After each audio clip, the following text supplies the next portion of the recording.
Run! Go! Get to the chopper!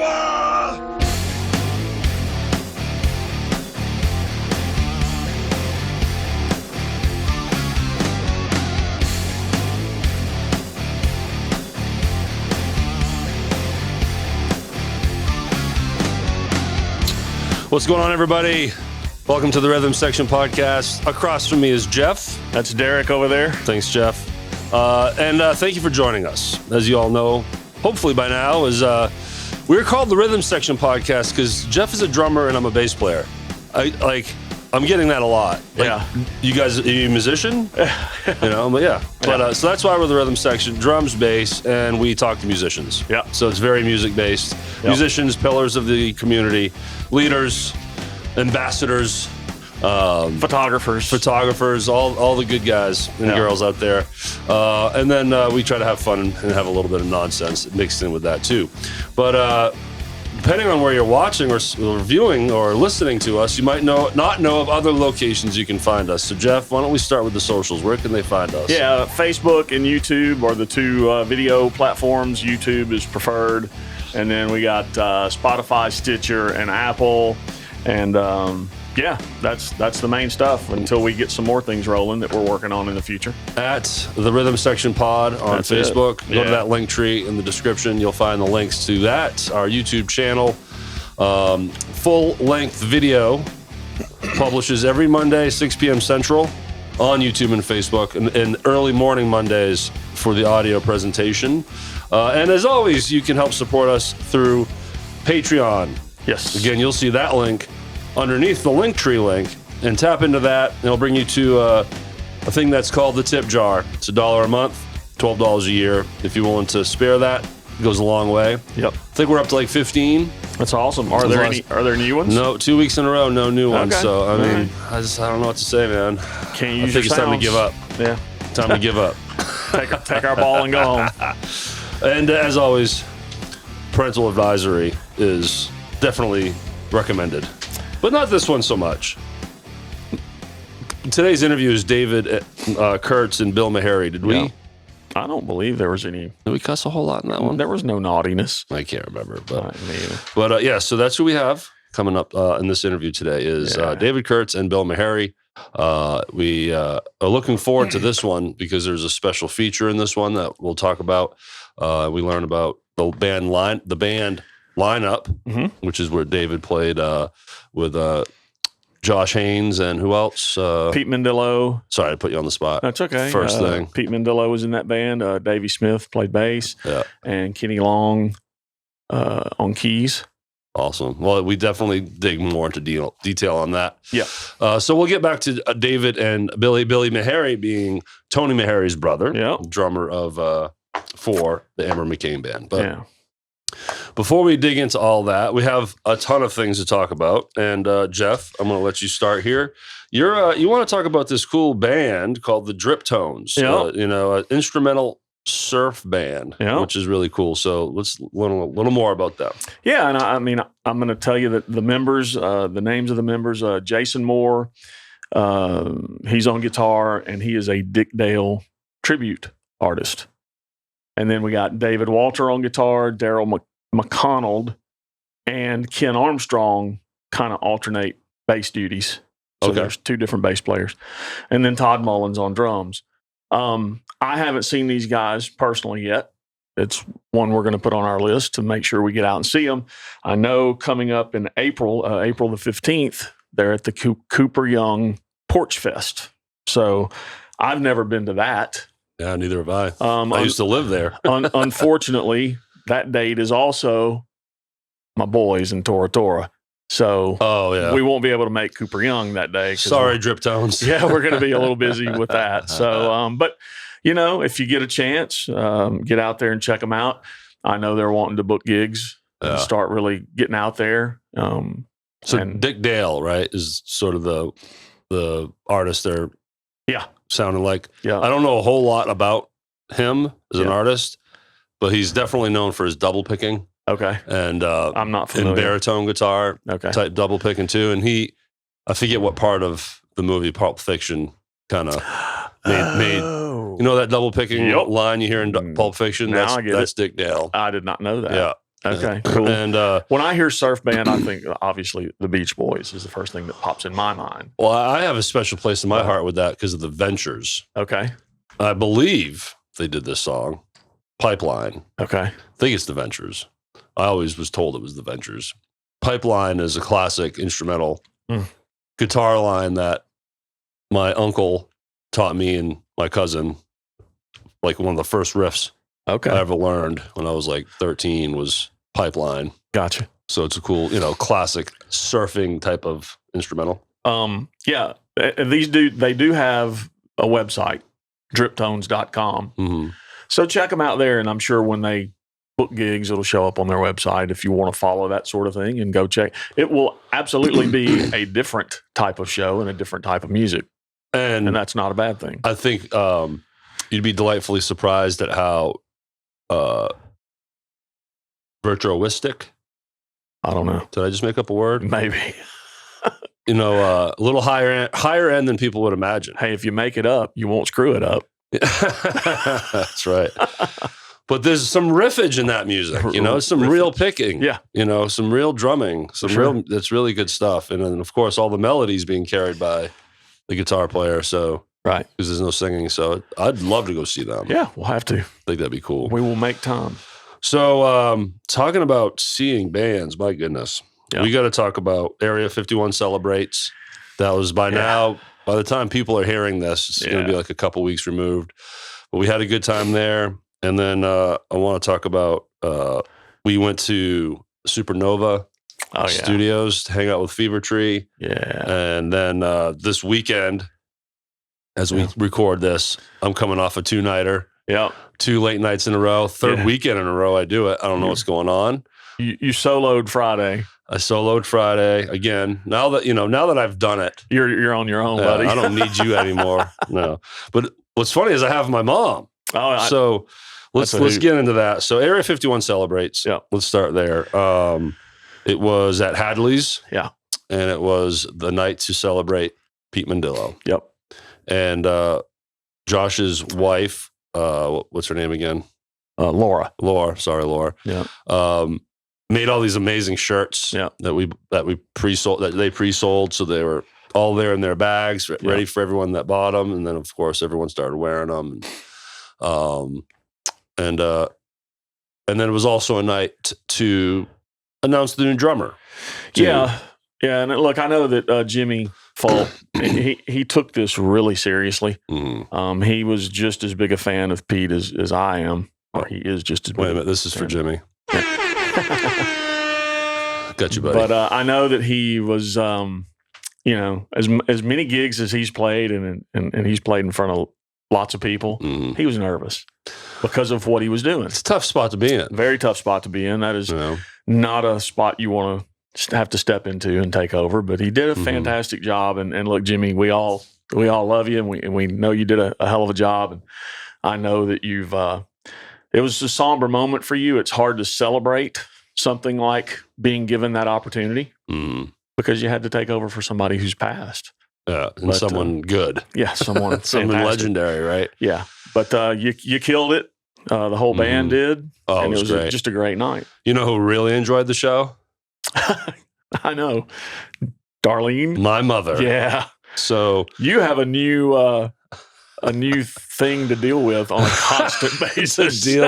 She will keep you out all night long. So, God, I want to try. I got to give some context, but this could be, I don't want to take 20 minutes to do this. But my mom is recently finally starting to have a little bit of a life. Right. She moved from Maine down here a little over a year ago, along with my grandmother who was in hospice care.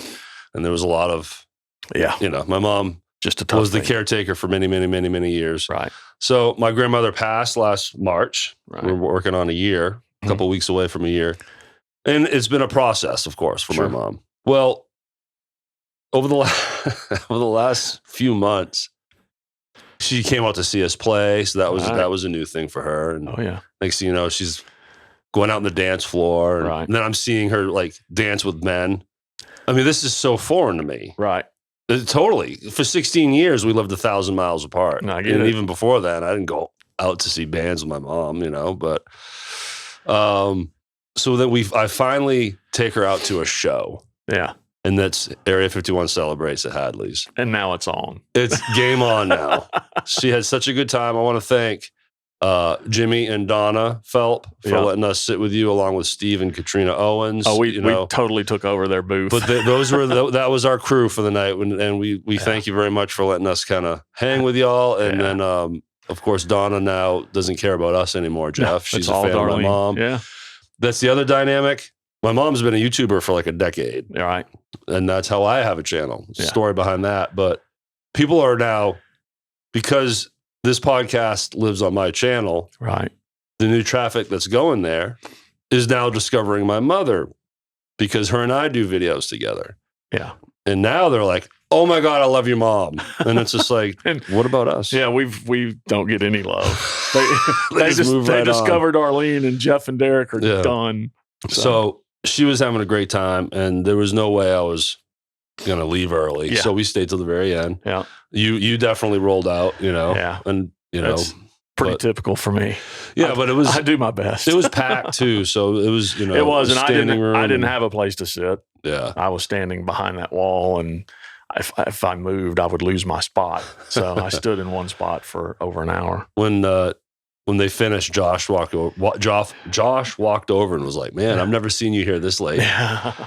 And here's the thing. I was definitely wanting to hang for my mom so she could see the whole thing. But it was, as tired as I was, and maybe I probably would have gone home early without her. Right. It was hard to leave because they're good. Like it was so good to sit back and hear the power of that band. I mean, they just kick ass. And the fact that they have David Haynes, the keyboard player. Yes. He can play all that Boston and Foreigner stuff. Oh, yeah, that's great. On top of the other three guys, you know, no, there's not one slouch on the stage when they're at 51. Not at all. And now with Jimmy, I mean, it's, you know, they're just going to move forward. Awesome. Yep. You know, so I hope I'm not forgetting anything, but we did have a good time. We did. So, and thank you for everyone that showed out that night to support the cause and raise a bunch of money for Pete's wife. I don't quote me on this, but it's north of $3,000. Last I heard. That was the last number I heard, was actually approaching 4,000. Okay. I don't know for sure. And that was between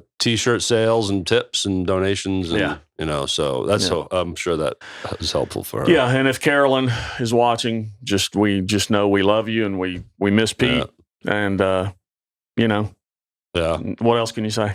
Yeah, the guy was a legend. You saw a lot of people paying respect, and I guarantee you there would have been twice as many people if no one else booked their band. Like all the other musicians in Memphis, if they didn't have work and gigs, they'd have been there. They would have been there. Sure.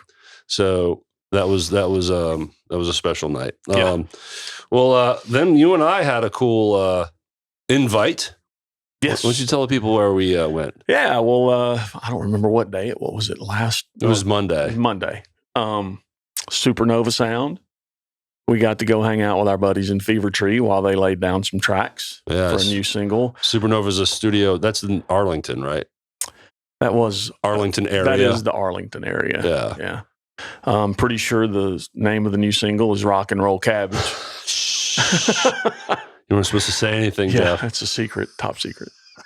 But no, we had a great time. Matt Montgomery and David Cowell, thank you for letting us invade your studio and hang out in Fever Tree. All you guys, you know, we love you and we enjoy hanging, and just a great time. It was really fun. Just a cool, chill hang. Those guys are so much fun. My son got to go, which was awesome. Yep. Daniel is a drummer, and he's learning, and he's wanting to meet people and get out there and see the process. And that was a great experience for him to go in a studio and see John Patterson lay down drum tracks for a legit, you know, single. It's not somebody's house in somebody's bedroom. Yeah. You know, it's a leased commercial leased spot. Yep. You know, and a hell of a studio full of amazing gear. If you're a gearhead, you can walk around in there for oh my God, a long time and just salivate. Crazy. Yeah. But I enjoyed talking with David, and because not only do I appreciate like a recording studio, right, But I really appreciate a small business, and that's what what Supernova is. It's not a hobby. It's not someone on the side. They're trying to make a living. And while we're on the subject of Supernova Sound, I'll plug something else for those guys. They recorded a single for a new band, or at least I think it's a new band, Sleep Theory. Oh yeah, that came up. The song is Another Way, and it has absolutely caught fire on Pandora, which is hilarious online. So, and we have those guys booked to come in for an interview now. It's going to be later this year, but I was able to get in touch with them, and they're going to come in. So that's awesome. And congratulations to Sleep Theory. That's no easy task to get that kind of following on Pandora. Some insane amount of followers overnight. Millions, like over 1 million. It's crazy. Yeah, and Pandora, that's just weird. Yeah, it's. You know, I mean, I listen to Pandora. That's my choice, but I don't know that that's necessarily what everybody goes to. I think it's more Spotify and Apple Music and YouTube. Yeah. I mean, that's where my 14-year-old daughter and her friends growing up was always YouTube. Yeah. Because you get the lyric video. Yeah. And that's how they learn the lyrics. But if you're listening to this podcast and you're not a local Memphis person and you love to find new music that's coming out, check out Sleep Theory, Another Way. It's a fantastic song and it's doing well. So awesome, man. Let me touch on a couple more things here and then let's get to David and Billy. So the weekend as we're recording this, which is March 5th, Sunday, March 5th, I had another weekend and you're part of it too. But Friday I went solo. Friday I went out to, the plan was to go to Crossroads Seafood. Is that what it's called? I think that's right. Yeah. And do some research, asshole. Jeez, Derek. Have your shit together before you go on the air. So, because I had met Daphne at the Area 51 Celebrate thing. And then I looked her up and realized that she's in this cool duo with a gentleman by the name of Chris, Daphne and Chris, as they're called. So they were playing at the seafood joint in Hernando. And they're a cool duo because Daphne sits on a cajon and then does other percussions like tambourines and shakers and stuff while doing that. Sings amazing voice. So that was the plan. But then I saw, of course, Steve Owens out there plugging like he does on social media, realized he was going to be at Lafayette's to see Carlos Echoes from 6 to 9. Right. And I was like, okay, Daphne and Chris is 8 to 11. Yeah. So no excuse, dude. You can see both. Let's do this. So I did. Good for you, man. I went out and hung out with Steve and Katrina, met Carlos again. Cool. A little more. I met his wife. I'm sorry, I forgot your name. His wife is the sister of Brian Pinlack, bass player from Twin Soul. All right. Sorry, I forgot your name. But it was good. It was cool. It was a good vibe. You know, they're a great band, great players. Yeah. And always in good company with Steve and Katrina. And then from there, I hightailed it to Hernando to see Daphne and Chris. Cool. And that was cool. And then had a chance to meet him after the show. I met Daphne through Pete Mendello. Okay. Which is awesome. You know, Pete knew at some point in the past, I don't remember exactly when, he knew I was trying to look to put something together. And he said, well, I know this female singer is really good. Here's her name, and hit her up on Facebook and see where it goes, you know. And we touched base and nothing really ever came from it, but I wouldn't even know her if not for Pete. Thanks, Pete. Yeah. Appreciate you. Still giving. Absolutely. So that was a fun night. And then you and I went out last night with Mama Darlene to Sidecar Cafe to check out Memphis Mojo. Yeah. And delightful. Yeah, don't ask me all the names of those guys because it's going to put me right on the spot. Yeah. Jason Whitworth, is that the father's name that we met last night? Yeah. Yeah, he is the dad of the drummer. We're so awesome and I can't remember his name. So we're so sorry. We're so professional for preparing. I remember Chandler Smithers. He's the lead guitar player. From Friends? No. It took me a second for that to register. I can see the smoke kind of billowing a little bit behind you. But yeah, it's a great band. Yeah. Playing music that is way beyond their years. A lot of Doors. A lot of Doors. Creedence. Yeah. Cash. But the lead singer, Elvis.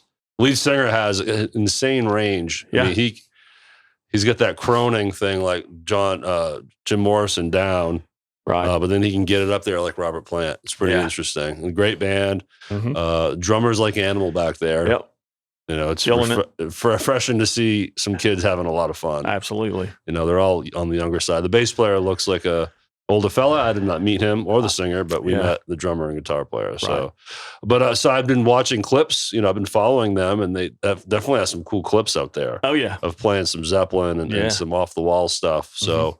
Sidecar Cafe is sort of our like home base in terms of the easiest gig for us to get to, especially me. That and the Crossing are right around the corner from me. Yeah, the Crossing is the closest for you. Sidecar is closest for me. Yeah, and with my mom going through her, you know, rebirth, I was like, all right, Mom, let's go.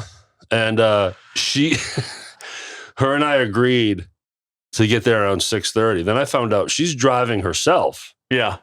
Because she wants to stay if I want to leave. Well, hey. Like, she wants to stay longer, and she knows her son's going to want to bail. Right. So she drives herself. So she's like, I'm on my way. I'm going to get a table at 6:30. I'm like, okay, cool. I'll see you at 8 o'clock. She's like, funny. All right, enough of us. Yeah, let's get to the Memphis Mojo. Awesome. Yep. Get to know my mom. She's going to be out with us a lot more. Oh, yeah. So everyone's going to get to know Darlene. Yeah, for sure. So love you, Mom. She's going to be in charge of selling T-shirts now, I think. So, there's all kinds of things coming up. So more stuff with merch too. Some special things coming up with that. But all right, this is a long one today. Sorry, y'all, but we had a lot to talk about. David Kurtz and Billy Maharrey. So once again, this is your booking. Yeah. And the reason was, aside from wanting to talk to these people, it based from the acoustic performance, right? But when you found out what I wanted to do, what we did with them, is that what kind of spearheaded it? It's not trying to be cryptic here. I'm kind of. No, I don't remember. Okay, like so I know David from the lineup. Are you asking how I know him and how I got him in here? No, I know the answer to my question. I was just hoping to have a conversation. Well, we're not. Jeff. Shut up. Right. Move on. So this ties into the by now, maybe someone has seen the clips I've been putting out there. Yeah. So David and Billy performed in my studio. Yeah. And Studio C? Studio C. Yeah. I'm trying to think of a name like Cafe Street something. Studio Charlie. So when building this studio, when I got the second room and realized I was going to be able to work two corners, right. Studio C, the third corner, I envisioned a place where acoustic duos or solo acts could come in and do a simple recording, audio-wise, a couple mics, but then 3 cameras and get a cool video, right? Yeah. I told you that. Right. And within 24 hours, you booked David and Billy. Okay. That's how that happened. Okay. And you're like, oh, I know who. Bink. Well, and I had been to David's house. It's been a couple of years ago now, before COVID hit. Yeah. And I saw him and Billy do their acoustic performance in David's living room. Yeah. And I'd been a fan of David since the lineup days, and I loved what they were doing. So when you said that was just the first thing that popped in my mind. Boom. Worked out. And it finally happened. It was exciting for many reasons. So it was 2 different sessions. They came in to record first, the music. Right. And that was fun. That's the first time I meet them. And then next thing you know, one of my visions becomes reality. And I'm actually filming a cool duo in this corner, just like I wanted to do. And it was a special night. It was fun. They were super fun. It was just great. And then like the week later, they came in and recorded the interview that we're going to play today. Yeah. And then as we've been doing, when we feature artists' songs, we put it in the middle of the interview, typically to a slideshow, like images. Right.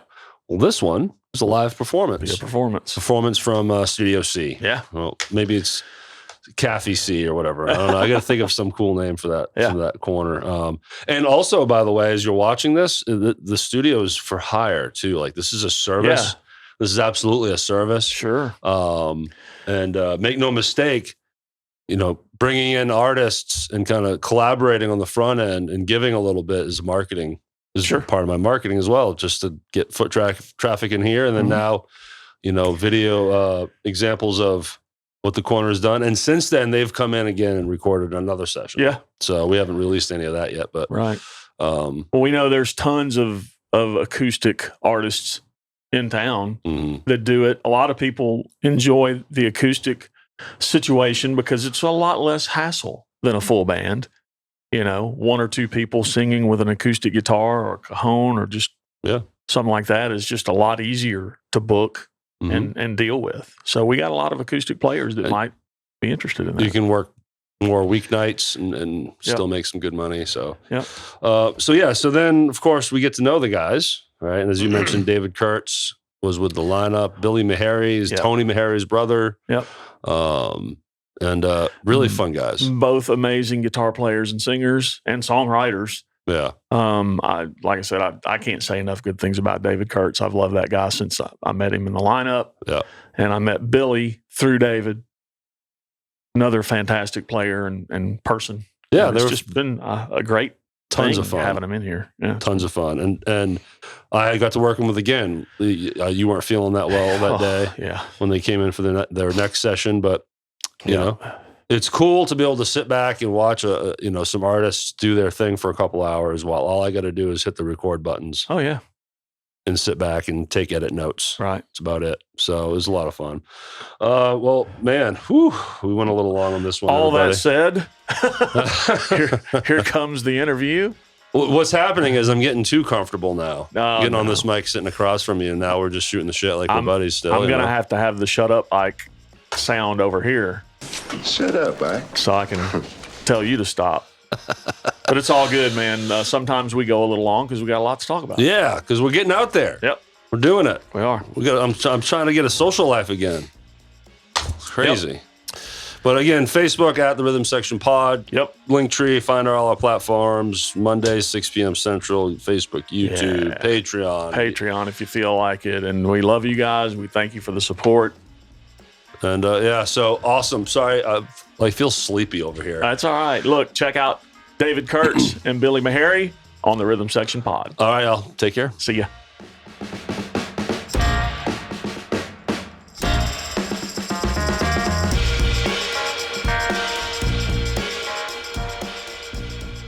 All right, Jeff, check it out. We got Billy Maharrey, David Kurtz with us. Yep. This is a special day. We're so happy to have you guys here. So happy to be here. Yes. Thanks for having us. So, man, we got so much to talk about because there's moments where I'm meeting someone for the very first time 10 minutes before we start doing this. But this is a very unique situation with you two. And we're going to dig into all kinds of different things, but I want to give people some context because we got some cool stuff coming up. By the time anyone's listening to this interview, they've heard some of your music. And that's because you guys recorded in my new acoustic corner. Very cool. Studio. Set up, very professional and acoustic corner. So today we're going to finally play a full song, Kissed by an Angel. Good song. So yeah, and good song to play. And fine song. Yeah. Perfect song. So it's been edited, and when we get to that point, we're going to cut it in and do that in post and everything. But so awesome. It's such a cool dynamic now that we've done that. We shared that moment. It was a great session. It was so much fun. We recorded, 4 songs total? We did. Yeah. And we're getting ready to do 12 more. Yeah, that's what I'm talking about. Just so cool. Yeah. Oh, wait a minute. Where is it? Cha-ching! All right, so there's some context. We're gonna play that song later, but now let's talk about you guys. So thanks for being here, and glad to be here. Where did you all drive in from? Where are your areas again that you live?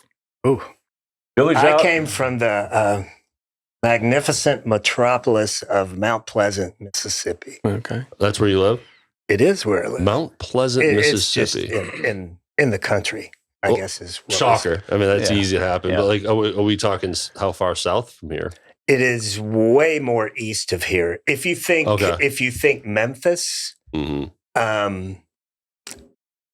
though I live in Mississippi, I am so much further east of Memphis than I am south. Mm-hmm. Out like south of Fayette County, sort of like Corinth, south of Fayette County, that way. Goodman Road east. People drive to Pickwick. Okay. Out 72. Yeah. That's what I'm talking about. Iuka, Mississippi, right? Isn't that where Pickwick is? I don't know why I'm Pickwick is in Tennessee. I just looked over at Jeff, and he's looking at me like, dude, I'm not saying Oregon. All right, so No, it's all good. You know, yeah, in the country. I'm in Olive Branch. Yeah, Okay. he's right around the corner from me. Yeah. And he's right down the street from my farm. Okay, good. Yeah. So, yeah. There you go. Lots of Got a lot in farms, common. All right. lots of horses. Yeah, I'm 5 minutes from here. So Yeah. thank you for being here. We are so honored to be here. Thank you all for what Thanks you guys for are having doing us. for Memphis music. Oh, sure. Greatly appreciated by everybody that's been here. Especially as songwriters. You know, thanks for playing a song, you know, and talking to us about that our was one of the songs. first things that Derek said when we started this was that he noticed such a need for original artists in this area to be able to get their word out. That's right. We love cover bands. We've been in them. That's all I know. That's what we've as far done. as being a working musician. Yeah. That's all, and I'm fine with that. Yeah. I'm not a writer. Yeah. We've done it. But I'm fascinated. We've done plenty of. I've played many a cover song. Yeah. Yeah. But the original stuff here in Memphis is really good. We've got to put a fire under it. Yeah, we got to get it out. We're learning more and more every day about the original music. And what's always demoralizing to me is I'll see a friend on Facebook or someone like yourselves singing your ass off, original music, acoustic, and you can hear the chatter over the singing. Yeah. And then no one claps in between songs. Like they don't even remember you're there. And it's just like, man, you know, it's hard to get captivated audience, isn't it? You guys, if you don't have a couple 4,000 watts of PA system and blasting it out, you will hear all that stuff. They have no choice. That's right. That's right. And, but an opportunity to play your songs is an opportunity to play your songs. If there's chatter, but you kind of connect with one person, it's still a cool thing. Still playing your originals. I'm not going to mention his name. There's one Memphis musician. Tim Dills. No, but we'll go with that.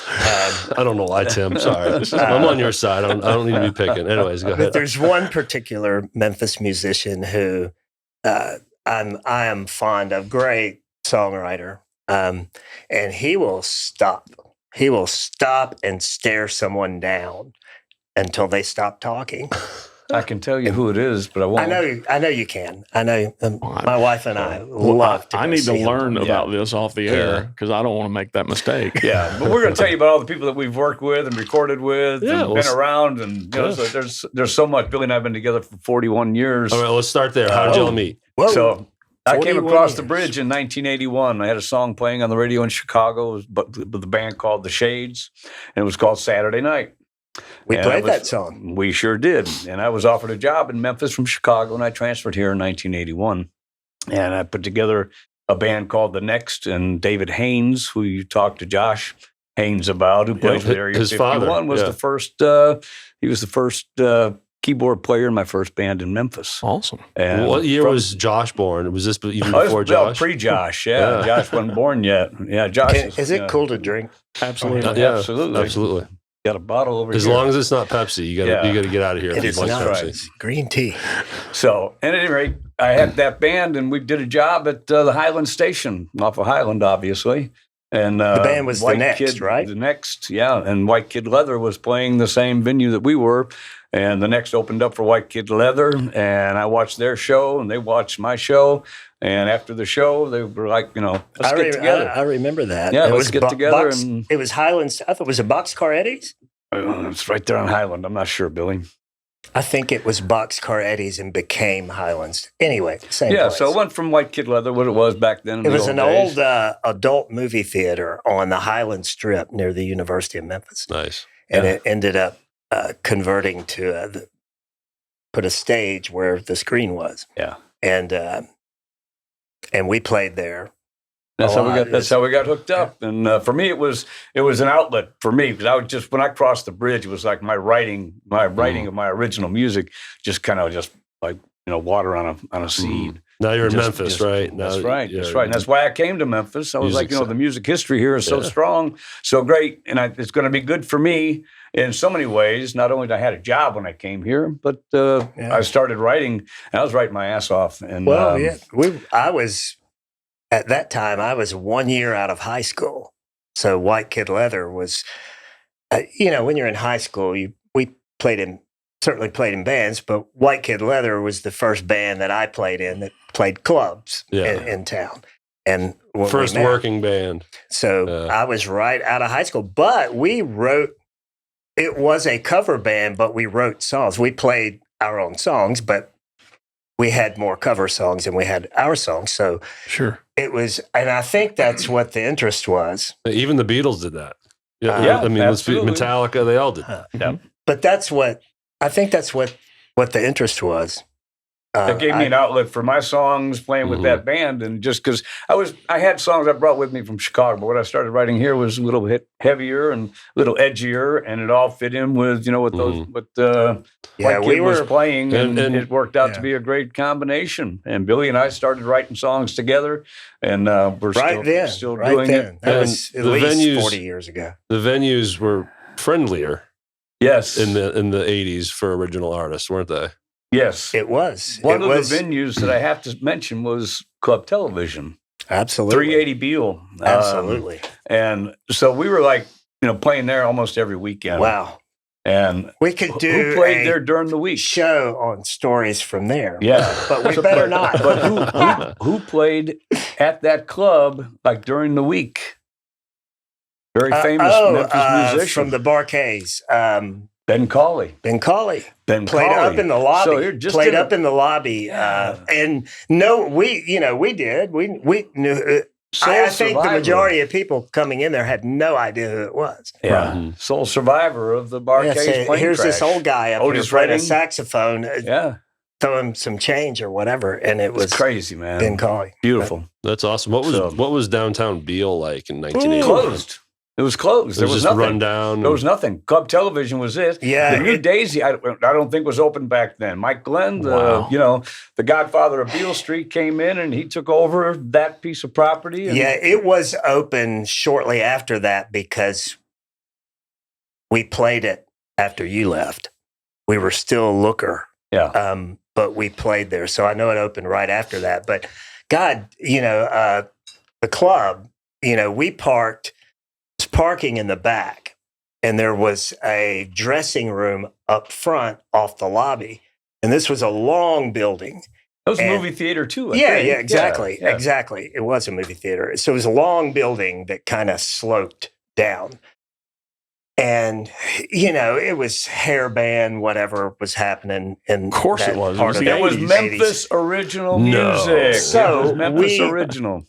There were these lovely girls that would come to all the shows that were part of a big group that we hung around with, and they did hair and they did makeup, and so we would go out this side door, walk all the way outside the building, and turn and come in the back door. So we didn't have to walk all the way down through the crowd. It was just a cool thing. And that's the police department next door to it now. Yeah. Exactly. Now it wasn't then, but I remember walking the long side of the building and turning the corner.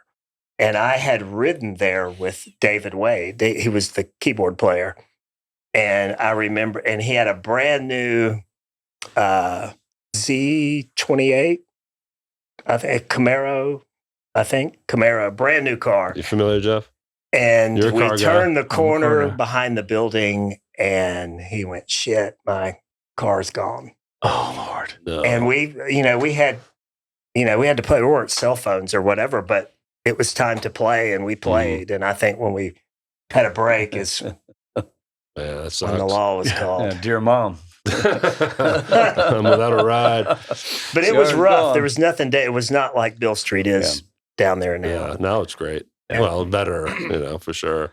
Yeah. So after Looker departed, they went on, and I kind of went my way with my original stuff, and they went their way with what was going on, and I got hooked up with Greg Redding and Rusty McFarlane, Sam Shoop. Well, we actually hooked up. We recorded with them as at Rusty's house. What was the name of that band, David? That was just David Kurtz Band at that time. Gotcha. Just recording and writing.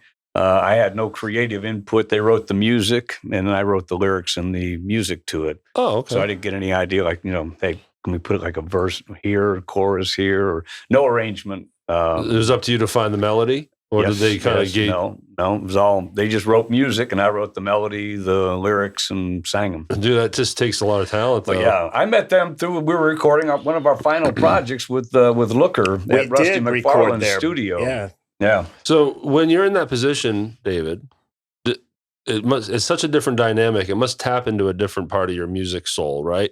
Because it's not all coming from you and your heart. You're given a template you have to stick into. Oh, that was tough, but I did really, I liked it because I'm a team player. Yeah. But it must have been good to exercise that muscle, right? It was. And I guess not having the creative input on the melody really, made me, think, well, the pressure alone, the pressure to do that alone will make you think a different way. But Mad About Your Love came out of that session off the first record. Yeah. Mad About Your Love is, still a great song today. Absolutely. And Jimmy Griffin from Bread was involved in that project also. And in the writing of that song, Sam Shoop and Rusty and Jimmy and myself wrote it. How many records did y'all do? Or how much recording? I mean, what we did? We wrote probably about 8 or 10 songs. We recorded with that. 6 songs as Looker at Sounds Unreal with Jack Holder, Don Smith. Man. Dawn Hopkins. Dawn wasn't there yet.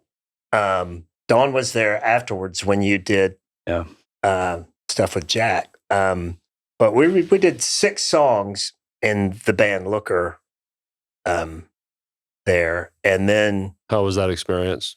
It was awesome. I mean, we worked with Jack and Don as the we were playing a show guy in the world. Yeah, we were playing a show at television, and the bar was right in front of the stage at television, at the New Daisy. And we're in the middle of one of the sets, and I look down, there's Jack Holder standing at the end of the bar. And I was kind of like, oh, man, this guy's like, Memphis legend already, Right. So after the show, he came up and asked, do you guys want to go in and record? And I don't know if they expect it, because I know we really didn't have the money to be able to afford to go in there. I think we paid for it, because we didn't take... you didn't have a record label that gave you $1 million? We didn't have any record label. I remember putting money in my pocket after one gig, and that was Silky's, when Silky's was on Madison off Overton Square. And that was a lot of money. David was just giving us cash at the end of it. It was an awesome gig. Until we had Jim Baker as our manager. Remember that? Yeah, but it was like the whole bus thing. We didn't get paid, but it paid for a damn tour bus that, was so luxurious and everything you could dream of. But I never remember getting paid except for really that one gig. That's true. Yeah. I love. It's just fun. Money went to other things. I'm witnessing 2 friends kind of reminisce about stuff you haven't probably talked about in a while. We are leaving out. He knows. A lot of stuff. We're leaving. But at any rate, we've had the honor of playing and being around, some really great vibes. Sounds Unreal Studio. There's like a ghost of greatness. An incredible place. There's a ghost of greatness. That would be a great show. God, Don's in Missouri now, but the stuff that was recorded there in the 80s that is still played, you would know it. Yeah. All the Rob Junkless, Jimmy Davis. Sure. Richard Orange. Yeah, all of that was going on was coming out of that. And Don building. Smith's own material. Those guys, they lived there, they worked there, but after everybody left, Don's in there. He's writing his own stuff and recording his own music there, and he played all the instruments, sang all the stuff, and at a point, and Jack at a point in the band. And it was probably after David, because when David was in the band, there were no cover songs. And, we wanted to make it to get a deal. Mm. So that's the way I thought at that age, even though I was in college the whole time. But there came a point after that when we became a cover band where, I thought, I need to get out. I need to finish school. Mm-hmm. And I have a recording engineering degree from Memphis. And I interned at Sounds Unreal with Don and Jack. I spent all night in Sounds Unreal with Al Green and Jack Holder. Hey, just us 3 all night. That must have been cool. I swear I watched Al Green, Jack, and I out the window, out the blinds. Yeah. Pour power steering fluid in a white Rolls Royce. Why did I think it was going to be vodka pouring it into Nelson? I thought you were going to say he was drinking it. Like, it was hardcore. Yeah. Yeah. But that was a wonderful place. And a lot of magic you guys there. could really do a show on stuff that was recorded there. Yeah. Well, and you guys have mentioned Jack Holder multiple times, and I didn't know Jack. I think I only saw Jack perform one time, and that was in the lineup when it first started. Early on. But that is probably somebody that we need to do an episode about in the future, because that guy. There's not one guitar player in town that, there's so many guitar players in town that Jack is like their mentor. Yeah. Yeah. If you talk to me about guitar playing and influences, normally people, Jimmy Page, Keith Richards, whatever. Jack really, because I played, we haven't gotten to it, but David did some stuff on his own and then put together a band to play it. And I played a lot of that guitar. Well, it was like a giant guitar lesson learning what Jack had played. Well, look, we 52 episodes is our goal for a year, right? So in 10 years, it's over 500 interviews, and you're still not going to feel like touch the amount of people that could be on this podcast. It's just so endless. Yeah. The names and the people that you hear flying around through the city. Yeah. For years, all the way back into the 60s. And I wish I had a time machine and go hang out with Booker T and the MGs. I would love to hang and watch Donald Duck Dunn play when he was 20. Yeah. Oh, man. You know what I'm saying? Yes, sir. So one of the things we did have another honor of working with when we were doing, the David Kurtz show, we were playing Peabody Alley, and we had Butch Gibson playing saxophone. And Butch was the saxophone player for Sam the Sham and the Pharaohs. Nice. So you hear the sax on Willie Bully. That was this guy. So I had a song called Warm Nights. And when we were in the studio recording, it's on my first record, Daydreamer. And when we were in the studio, Jack just says, I hear a saxophone. He goes in the back, pulls out a sax, tells Don Smith to cue it. Blows the most beautiful saxophone you ever heard in your life before. Hey, I produced a lot of jingles, commercial music, and I always worked with Don at that studio. And Jack played saxophone. We did something for a hair salon in like Ohio, and it was just moody. Suzanne sang it. It was just moody shit, but very cool. And Jack played a soprano. Yeah, I didn't even know he played like a brass clarinet. Oh, like Kenny G. And it was amazing. Amazing. He could play anything. Amazing Hammond B3. You think of Jack as a guitarist. Yeah, right. But if it's drums or a B3. What's interesting, sort of like the position you were in, David, where you had to write the lyrics and melodies to something that was pre-done. As a songwriter to you, Billy, having to write a jingle, it's a whole nother or world. a commercial music bed or whatever. You're forced to kind of fit a template. Kind of what they want to do. You just have to think that way. So, did you find that? Was it enjoyable to kind of think outside the box and kind of challenge yourself? The creativity, absolutely enjoyable, even though you might be writing the whatever product or business you were writing for might require a certain kind of music that may not be what you normally would be thinking if you were just songwriting. But the creative challenge was totally enjoyable. And for some reason, I was good at it. Well, Barry Manilow made a fortune. Absolutely. Yeah. State Farm is there, and all it's endless. McDonald's. You deserve a break today. All of that. It's a special talent. I did a lot of that a while back. Because if you think about it, you need to fit like a full story and a really like well-rounded song and 20 seconds. Yeah, not even. State Farm is there. That hook. That hook can live by itself. You got to have a hook, and then you got to think compressed time because you only have so many seconds. Sam Shoop was the master of writing jingles. Okay, so he's like, 15 seconds was a long time. So they called me the master of the 4-minute song. And Billy and I still today, when we write a song, 4 minutes. 4 minutes. And we play it again, we'll get it 4 minutes. David is the time stickler. So David's Jack more Holder so time stickler. Dubbed me the master of the 4-minute song. Right. And so Sam Shoop was like, how the hell do you do it? To me, 4 minutes is like 50 commercials. How do you keep things going about one topic for it's like 4 minutes? 8 different hooks. Yeah. That's another great podcast idea. We were talking about with Jimmy Falk, the 30-minute kiss. Well, we could have these guys come in and do a 30-minute original song. Whoa. Concept album. Yeah. Don't promise anyone that. Just don't promise that. So we're going to bounce around present, past, and everything, but let's go present and let's talk about these buttons. Yep. So as anyone can see, I'm wearing a button. John Kurtz is on Facebook. Where's your button, Jeff? Get you in the camera so Alex can beautiful. These were sent directly to me from my brother for us for this day. Very so cool. Thank you, John. Anyone that's only listening, I got a red button that has a guy with 3 eyeballs. And some kind of fangs. They're all cats. Like yellow fangs.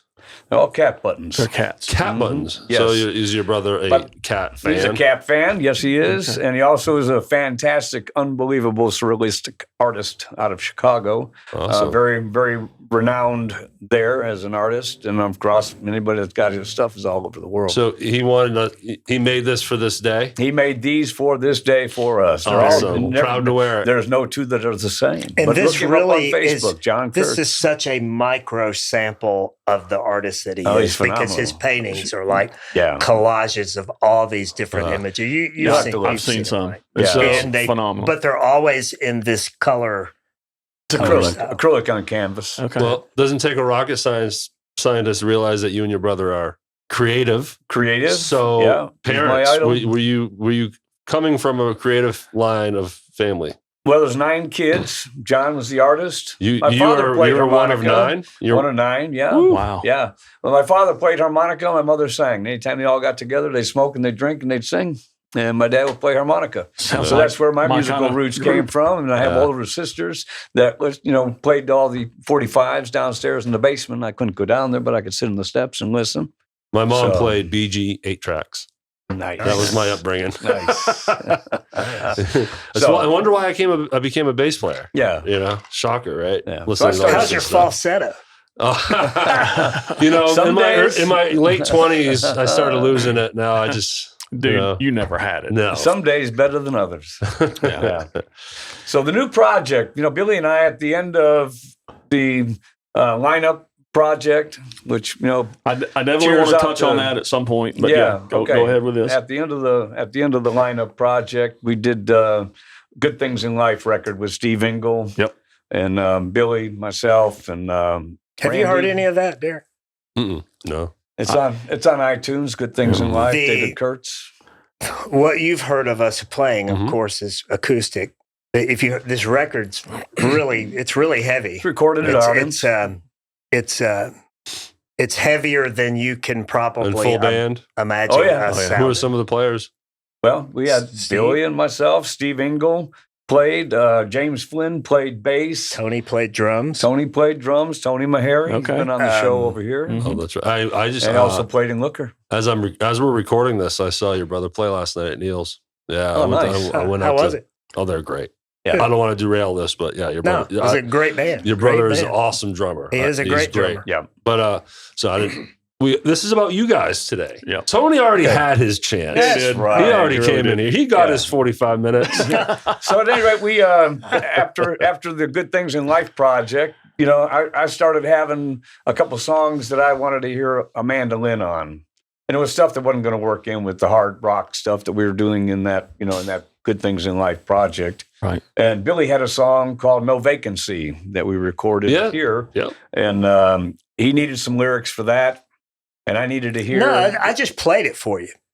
I just played the song for you on my phone. And you remarked about the time, so you could use another verse. It needs to be 4 minutes. I told you 4 minutes. I bet it is. I told you what the song was about. Yeah. And you wrote a verse for it. And we got back together. And that's how we started doing this. He goes, man, it sounds like you knew the guy. That's the correct memory. Yeah. And then now it sounds like you knew the guy. You rekindled your love for each other. Yeah, man. Like. Writing. That's exactly right. Yeah, going back, what'd you say, 41 years, but it's always,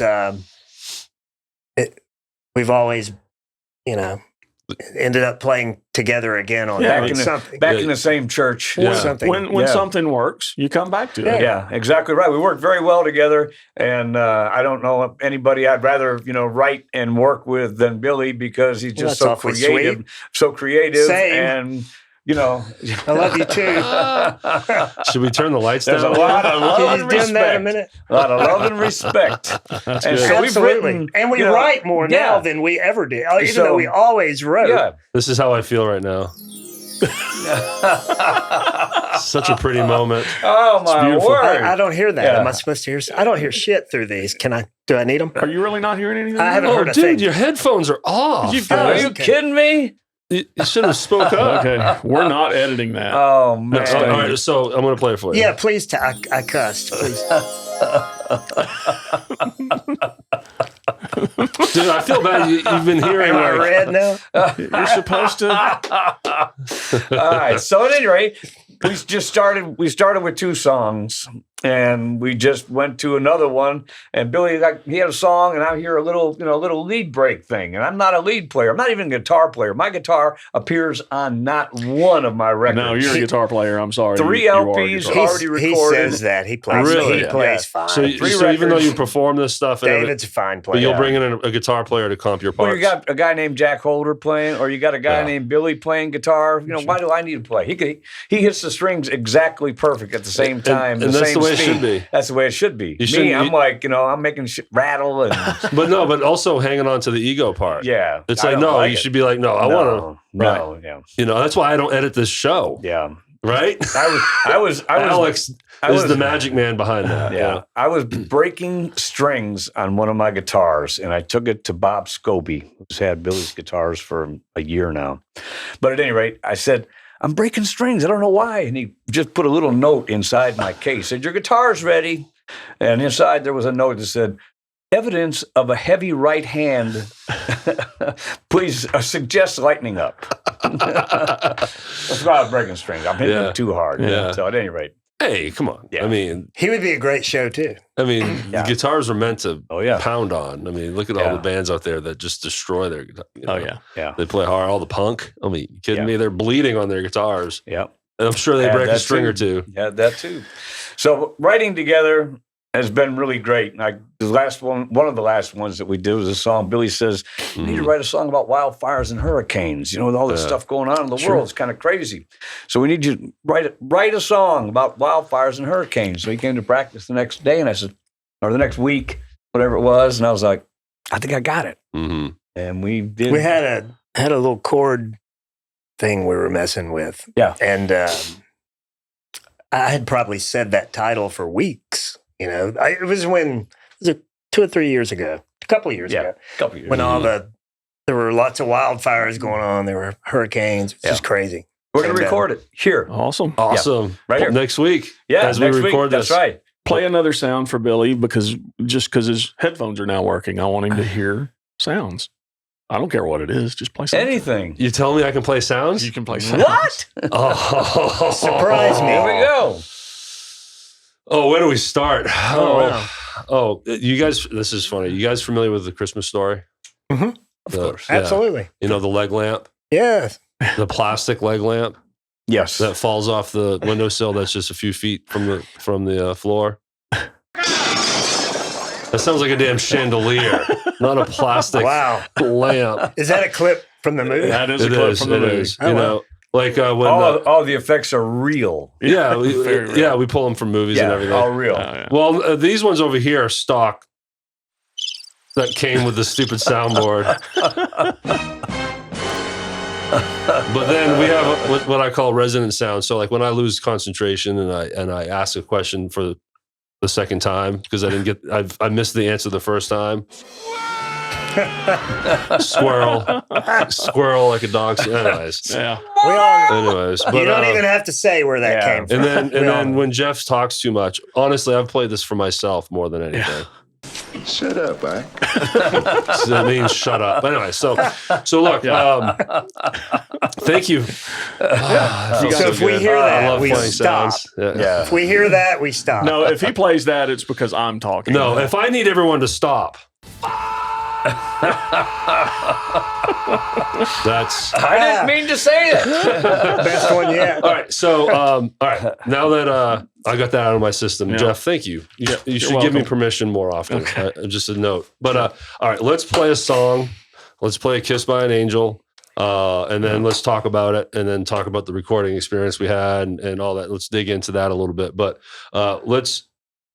full disclosure, we're going to be editing this in post. Yeah. So what you're going to hear and see is Billy and David perform their song, Kiss by an Angel, duo act, in acoustic corner, everybody. Studio C.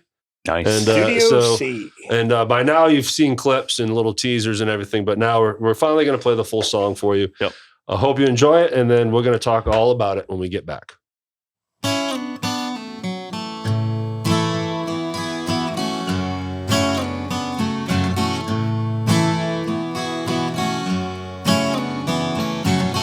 Kissed by an angel, kissed by an angel, a kiss on the cheek delivered to me, set off something inside, fuel the power I had to release, could have happened at a better time. Could have happened at a better time. I was kissed by an angel, I know she knew the gift she was giving to me. Earthly angels doing heavenly deeds makes her more than an angel to me. More than an angel. I was dealing with something thrown in my face she would have never known. A kiss on my cheek was such a relief when a hard time would leave me alone. Right there and then that hard time is gone. I was kissed by an angel. Kissed by an angel. I was kissed by an angel. Kissed by an angel. Kissed by an angel. Kissed by an angel. Yeah, kissed by an angel.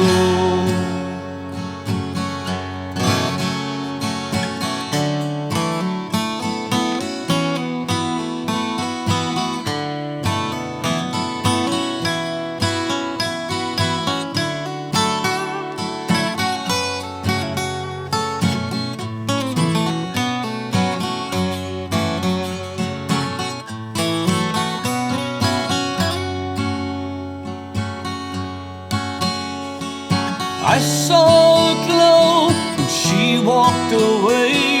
I felt I was standing tall. It made me feel strong, so positively. She's more than an angel to me. More than an angel. It's just good to know she's happy in life with someone to love and believe. The kiss on my cheek made me feel like a prince. She's more than an angel to me.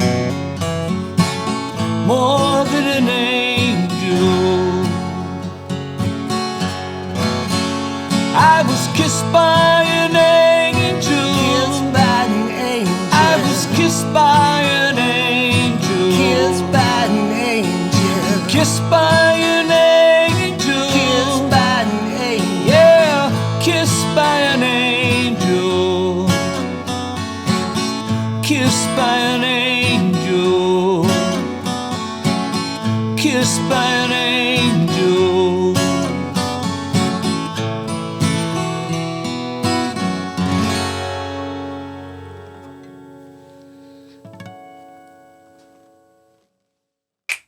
And we're back. Hey. That song kicked ass, man. Man, thank you so much. Thank you very much. That was a long 5 seconds.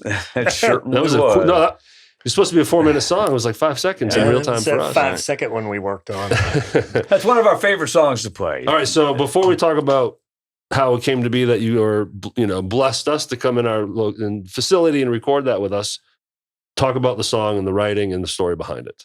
Well, it was actually, I didn't write anything on that. All right, you can step aside, Billy.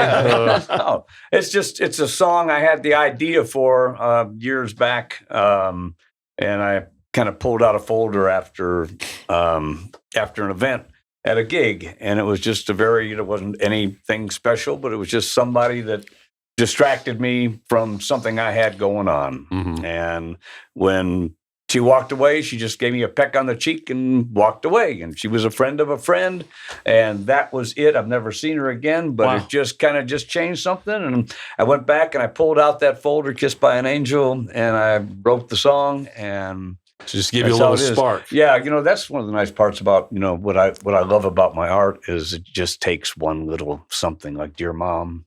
It just takes one moment, one something you see, one something you hear, and I can take it back and I can turn it into a full 4 minutes. 4-minute song.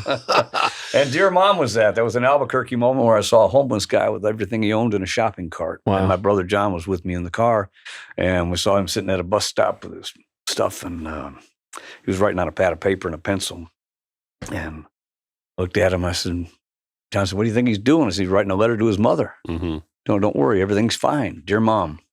And one of my favorite songs. That's a great one. I love to play that. It's a good one. song. Yeah. And Tommy Burrows came in the studio and actually played that on mandolin. I bought a mandolin many years ago and threw it into Billy's hands just at a whim. We did a song, same session. We did Kissed by an Angel. You did played mandolin. Yeah, Karma Calling. The record he mentioned earlier with Steve and Tony and James and everyone, Good Things in Life, that whole record was done. David would get an idea and he would record it on his phone and he would text it to us, little sound files. And he sent me something one night and it was just a snippet. It wasn't a song. It was just an idea. And a little while later, he called and he said, did you hear that? I said, yeah. And I said, there's something kind of like a mandolin going on at the beginning of that, kind of an intro, signature lick kind of thing. And at that time, we weren't even plugged in. We were just rehearsing. Don't you recurse at me? Should I hit the button? Sure. Yeah, please. Please. I'd be honored. That's the perfect one. Perfect. I'm having so much fun. Yeah. You guys are awesome. Perfect. But we were rehearsing acoustically out at my house for some reason. I guess because I had room. You had room. I have room. And he walks in and he's got this little case and he says, here, what is this? Well, it's a mandolin. And I could just hear something going on. So I could play it. I didn't even know how you tuned one at the time. But we should get you guys to listen to that song because it was the first thing ever played. Yeah. Certainly the first thing I ever played, I made up on mandolin. And we re-recorded it at Ardent, and that's impressive because mandolin's upside down. It is. You can't think guitar when you play mandolin. You cannot. You will stop in your tracks. Kevin, right? Our producer, Kevin Houston. Kevin Houston, a Memphis legend, another one worth podcast. Sure. Like when we played the song "Morning Glory," he's like, "Man, how long has Billy been playing mandolin?" I said, He just started. Well, no way. He just made that up. I swear to God. It took me 20 years to be an okay bass player. I've got a song request. I want you guys to write one about this, and it's going to be called Two Idiots and a Microphone. No. You call this one. I don't get it. We need sound effects. No, you call this one. You call this At the Table. Yeah. There's your title. All right. So I want to talk about the lineup just briefly. Okay. I know that band. Shut up, Ike. Sorry. You guys started it. I like it. So when that band first started, that was you, Jack Holder. Yep. Kerry Badur. Pete. Oh, I did not realize that. Kerry was the first keyboard player. Okay. And Davey Dave. I knew that. Yep, and Pete Mandela. Okay. So the band was actually put together for me. I had a band in Albuquerque that played every event, every casino, every time we could.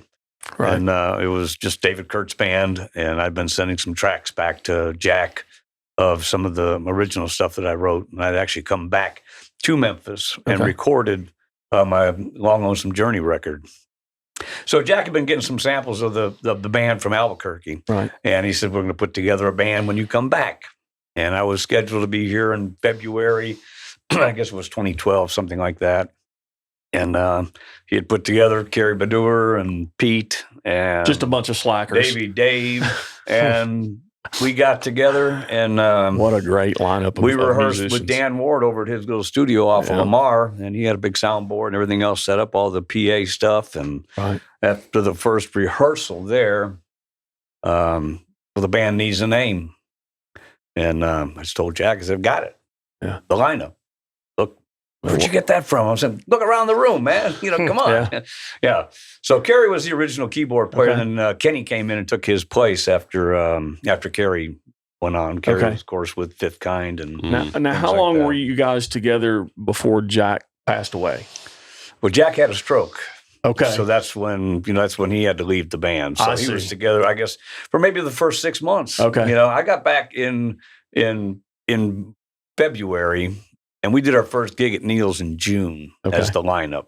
So we didn't waste any time getting out. Of course, what does it take? A few rehearsals. Right. And enough with the caliber of players you had in that band. When you're called the lineup. Right. Yeah. And it truly was. It was a blessing and an honor to play with them. I was just hoping, there would be more of what Jack really wanted, which was more of the original stuff. Because having that caliber of players and having the catalog of music that I've got, it was like, oh, man. I felt like Keith Richards and George Harrison. We get one song a set. I just had more. I have always had more of a desire to move on to doing nothing. So Steve Ingle showed up at one of the lineup shows. And Steve had told me, David, there's no room in this town for another band. Speaking of the lineup, that's what he was referring to before it ever got together. He's like, there's so many bands in this town right now, there's no room for it. But when the lineup got together, he came out and saw it, and he goes, well, I was wrong. We'll make some room. I got a picture of Big Steve, holding me by the shoulder, just saying, you know what? I was wrong. You were right. This band is great. Yeah.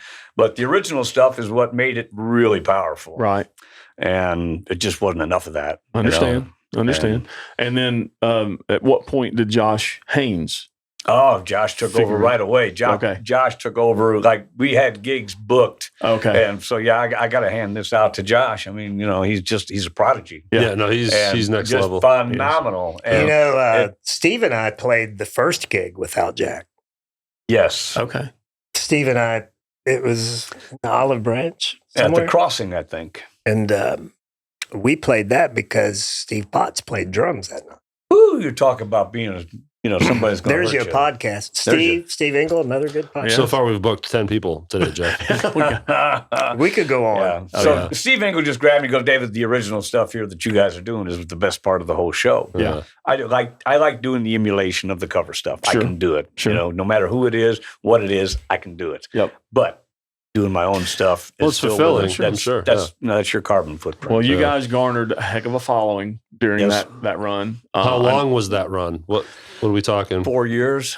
So pretty solid. But everybody was playing in other bands. That was the other thing, you know. So they were all playing on Fridays and Saturdays. So I got the Tuesdays, I got the Thursdays, I got the Sundays. I got you. Yeah. Everything makes it tough. I have a job. Billy has a job. Sure. And it's very difficult when you're playing on a Sunday. You got to work on Monday. You're playing on a Monday. You got to work on Tuesday. Right. Tuesday, Wednesday. Yeah, I mean, Josh Haynes is still in like 8 bands. Yeah, along with Sean Few and Jimmy Falp and all of them. Kidding, Josh. But just one more thing about Josh Haynes. I mean, there's nothing that guy can't play. Yeah. Well, there's nothing he can't play. Again, as we're recording this, I went out last night. Went to Neil's. That's when I saw Amber and your brother, and then from there I went to Lafayette's to finally see 6 Feet Thunder full blast. Not talking just awesome. It's amazing. And I mean, they're all great. I'm not trying to pick favorites, but there's something about Josh, and I'm not trying to blow smoke here, Josh, but the way he can sing and play and the solos are just so note perfect. Yeah. But then on the other side of the stage, Seth, what's his last name? Seth. I bumped into him last night. Kuykendall or Kuykendall? Yeah, same thing. Sorry, I mean, the whole Seth. band. You know. know, they're phenomenal. Yeah, but yeah, Josh, it was cool to see him and his dad. I never got to meet his dad that night that we saw him, but his dad seemed like a trip. And really, he got on the mic and told 2 quick little stories, and one was very touching and heartwarming about his son in front of everybody. It was great. Need to get him in for a podcast. Yeah. So, bring his trombone in. Right. Just blow those microphones off.